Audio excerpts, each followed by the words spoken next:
നമസ്കാരം. മലയാളി വാർത്തയിലേക്ക് സ്വാഗതം. 5 മണിക്കൂറോളം വിമാനത്തിനകത്ത് കുടുങ്ങിയ യാത്രക്കാർ. പലർക്കും ശ്വാസമുട്ടലുണ്ടായി. മുംബൈയിൽ നിന്ന് മൗറീഷ്യസിലേക്കുള്ള വിമാനം വൈകിയതോടെയാണ് യാത്രക്കാർക്ക് ഈ ദുരിതം ഉണ്ടായത്. എയർ മൗറീഷ്യസിന്റെ MK749 വിമാനമായിരുന്നു ഇത്തരത്തിൽ വൈകിയത്. 78-കാരനായ ഒരു യാത്രക്കാരനും ഈ വിമാനത്തിലുണ്ടായിരുന്നു. മുംബൈ വിമാനത്താവളത്തിൽ നിന്ന് വിമാനം പുറപ്പെടേണ്ടിയിരുന്നത് ശനിയാഴ്ച പുലർച്ചെ 4:30-ക്കായിരുന്നു. 3:45-ന് തന്നെ യാത്രക്കാരെ വിമാനത്തിനുള്ളിൽ പ്രവേശിപ്പിച്ചു. ആ സമയം മുതൽ 5 മണിക്കൂർ യാത്രക്കാർക്ക് വിമാനത്തിൽ തുടരേണ്ട സ്ഥിതി വന്നു.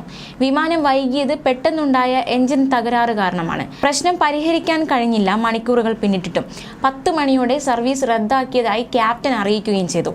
200ഓളം യാത്രക്കാരായിരുന്നു വിമാനത്തിലുണ്ടായിരുന്നത്. വിമാനത്തിന്റെ എയർ കണ്ടീഷനിംഗ് സംവിധാനം പ്രവർത്തിക്കാതെ ആയതോടെയാണ് ശ്വാസം മുട്ടൽ ഉണ്ടായതെന്ന് യാത്രക്കാർ തുറന്നടിച്ചു. പൂട്ടിയിട്ടതുപോലെ വിമാനത്തിൽ തുടരേണ്ടി വന്ന യാത്രക്കാരെ പുറത്തിറങ്ങാൻ പോലും അനുവദിച്ചില്ല എന്നും യാത്രക്കാർ ആരോപിക്കുകയുണ്ടായി. അതേസമയം വിമാനത്തിനുള്ളിൽ ചില യാത്രക്കാർ ഉണ്ടാക്കുന്ന പൊല്ലാപ്പുകൾ കൂടി വരികയാണെന്ന് അടുത്തിടെ പുറത്തുവരുന്ന ചില വാർത്തകളിൽ നിന്ന് വ്യക്തമാണ്. മറ്റൊരു സംഭവം നമുക്ക് നോക്കാം.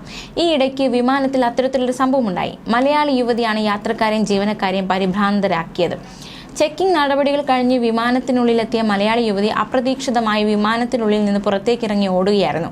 ദുബായ് വിമാനത്താവളത്തിലെ ടെർമിനൽ 2-ലായിരുന്നു നാടകീയവും അപകടകരവുമായ സംഭവങ്ങൾ ഉണ്ടായത്. ദുബായിൽ നിന്ന് കണ്ണൂരിലേക്ക് വരികയായിരുന്ന IX748 number air India express വിമാനത്തിൽ നിന്നാണ് 30 വയസ്സുള്ള യുവതി ഗ്രൗണ്ടിലേക്ക് ഇറങ്ങി ഓടിയത്. ഒറ്റയ്ക്കായിരുന്നു ഇവരുടെ യാത്ര. വിമാനത്തിൽ കയറിയ യുവതിയിൽ സീറ്റ് ഇരിക്കാതെ പൈലറ്റ് ഇരിക്കുന്ന ഭാഗത്തുള്ള വാതിലിനടുത്ത് പോയി നിന്നു. യുവതിയുടെ പെരുമാറ്റത്തിൽ സംശയം തോന്നിയ മലയാളികൾ ഉൾപ്പെടെയുള്ള 3 എയർ ഹോസ്റ്റസുമാർ യുവതിക്ക് സമീപം നിലയുറപ്പിച്ചു. പേടിയാണെന്നും തനിക്ക് യാത്ര ചെയ്യേണ്ടെന്നും അച്ഛനെ കാണണമെന്നും പറഞ്ഞ് വാതിലിന് പുറത്തേക്ക് പോകാൻ ശ്രമിച്ച യുവതിയെ വിമാന ജീവനക്കാർ പിന്തിരിപ്പിക്കാൻ ശ്രമിച്ചു. എന്നാൽ ജീവനക്കാരെ വെട്ടിച്ച് യുവതി പുറത്തേക്ക് ഓടുകയായിരുന്നു. യുവതിയുടെ അപ്രതീക്ഷിത നീക്കത്തിൽ ജീവനക്കാരും അമ്പരന്നു. വിമാനത്തിന് പുറത്തേക്ക് ഓടിയിറങ്ങിയ യുവതിയെ ഗ്രൗണ്ട് സ്റ്റാഫ് വളഞ്ഞുവെങ്കിലും അവർ ഗ്രൗണ്ട് സ്റ്റാഫിനെയും വെട്ടിച്ച് തലങ്ങും വിലങ്ങും വിമാനത്തിന് സമീപം ഓടിക്കൊണ്ടേയിരുന്നു. തുടർന്ന് ദുബായ് പോലീസ് എത്തി യുവതിയെ കസ്റ്റഡിയിലെടുത്തു. യുവതിയുടെ യാത്ര മുടങ്ങി. ഇവരുടെ വിലാസം വ്യക്തമായിട്ടില്ല.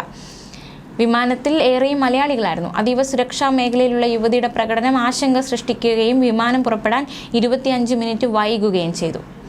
ന്യൂസ് ഡെസ്ക് മലയാളി വാർത്ത.